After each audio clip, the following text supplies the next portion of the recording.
find the whole discussion a bit frustrating, I've got to say, because I'm immersed in the real world. This is very intellectual stuff, you know. I'm thinking about the people that are being tortured these days, you know, and, you know, what's happening to them. So I think, it's on a whole lot of different bases. I would say ideology rather than faith is the driver of it. When you could say faith is a kind of ideology, as Richard probably agree with that. That's the problem. And we've got, you know, millions of people around the world that are still suffering these days. Slavery only went out about 100 years ago. We've still got torture. All of these social evils are still with us. So what are we doing about it? I'd like to talk about more practical things. That's my tendency. Okay, we've got a lot of people with their hands up. We do have a question which relates to one of your practical interests, and it comes from Dennis Colombo. Question 9.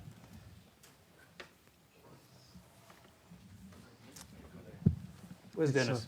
It's a different kind of question, Tony.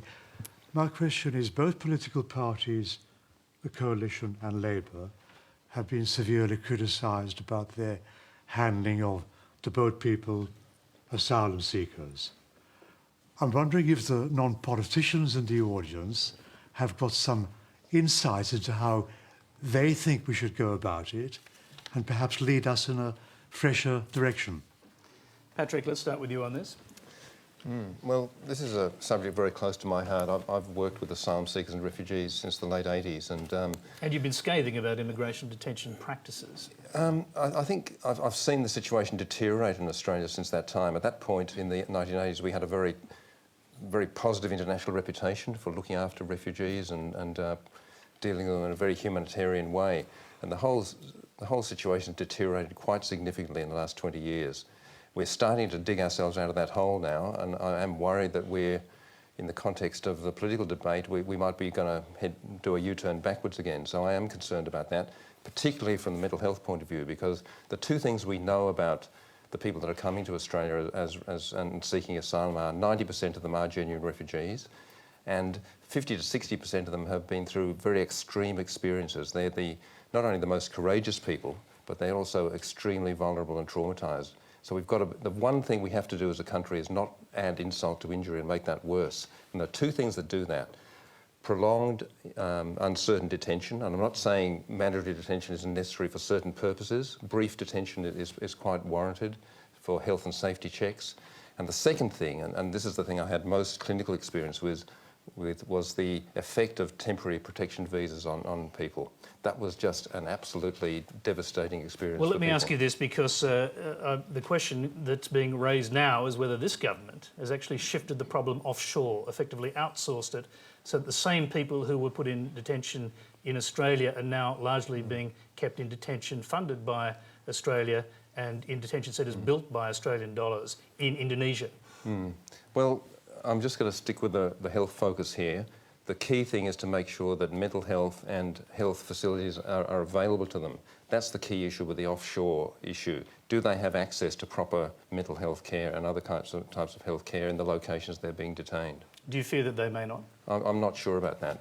I think there are processes to try to ensure that happens, but I haven't been to the offshore detention centre, so I can't answer it definitely. Okay, let's go to Julia Bishop on this. There's been a fair bit of talk about this recently. In fact, the opposition has pretty much accused the government of shifting the focus of this detention of asylum seekers back to Indonesia and putting the problem in their lap. Well, our concern is that the government weakened the border protection laws and has essentially said to Indonesia, this is now your responsibility to sort it out.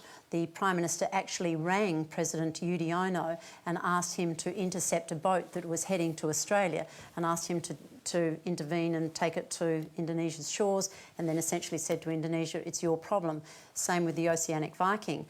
There is nothing humane about a policy that encourages people to go to people smugglers, puts them aboard leaky boats and sends them across the seas. We know that there were 105 Afghanis who were on a boat last November coming down from the north and haven't been seen since. We don't know how many other situations there are like that. So there's nothing humane about the people smuggling trade. What we need to do is ensure that Australia meets its obligations to be a good humanitarian country, and we do take our share of humanitarian refugees under an organised program, but we must also ensure that the integrity of our borders is such that we don't have people arriving by boat in circumstances which causes death and injury. Very briefly, the logic of that would be to keep them in the detention centres in Indonesia, which have been outsourced and built by the Australian government. Well, working with the transit countries and working with the source countries to ensure that they don't get into the hands of the people smugglers. Tony Burke. I think the point that we need to discourage seriously people smuggling is inarguable. There's no argument against that.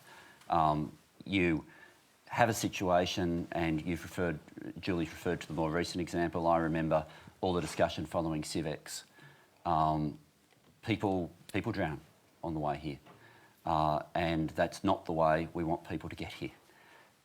It's also the case that the solution is not, once people get here, to treat them pretty cruelly and say, oh, there you go, we found a deterrent. And under temporary protection visas, what we said to people was, well, Australia said to people was, even if you're found to be here genuinely, even if you have ticked every box in being a true refugee, we're not going to give you any certainty, possibly ever. And that brought down mental health consequences which weren't in their interests, weren't in Australia's interests, and I really hope the opposition's not serious about wanting to bring them back. Can I just ask you this, though? How do you know the same things aren't happening in detention centres in Indonesia where you have no control but simply provide funding? What they are there in place of is the camps, which, in terms of living conditions, the camps that people have been waiting on, whether it be Lombok or elsewhere, have not been good situations. The fact that Australia is helping Indonesia with the people who are there is a better situation than what was happening prior to our assistance. Let's hear from Jackie Ninio. I mean, interesting question for you, I think, because are there parallels here with the 1930s and what happened to Jewish people who desperately tried to find third countries to take them, and they simply weren't allowed in any of these places, or kept in camps. Sometimes they just couldn't get anywhere. They couldn't find a port that would take them. Absolutely, and I think the telling thing is that, you know, the statistic that 90% of the people who are coming are genuine refugees. There are people escaping and fleeing the most horrendous situations, and we are so blessed and so lucky to be here. And I understand also the need for health checks and for security checks, but really it needs to be done in the most humane way possible for these people who've been through so much already, just to give them a home and a place. And we have enough space, we have enough room, and they're each human beings, and I think that we need to be reaching out to them and to bring them in the best possible way that we can. Steve Fielding, let's hear from you. I mean, Family First, well, I can remember when you first came to Parliament, Family First had quite a strong position that people were being poorly treated in detention centres. That seems to have evolved, if I may say that. Yeah, look, it certainly has. And look, Family First realises that our vote is going to be crucial on this issue because it is going to come up in Parliament, I think, probably before the election. I went to Christmas Island this year. The Rudd government was able to get me there, which was good. And I spoke to some of the boat people or asylum seekers, fresh off one of the boats. I asked them, did you pay any money? And this is not the driving force here, and they said yes, about $8,000 and another 20 on the way.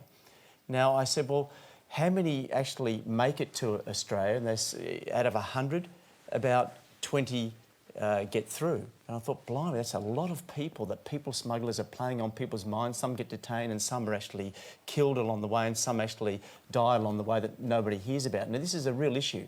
I voted, my record on this is pretty strong, I voted against some of the Howard government changes. I look at this issue seriously. I voted against some of the Howard government issues. My vote was crucial. He withdrew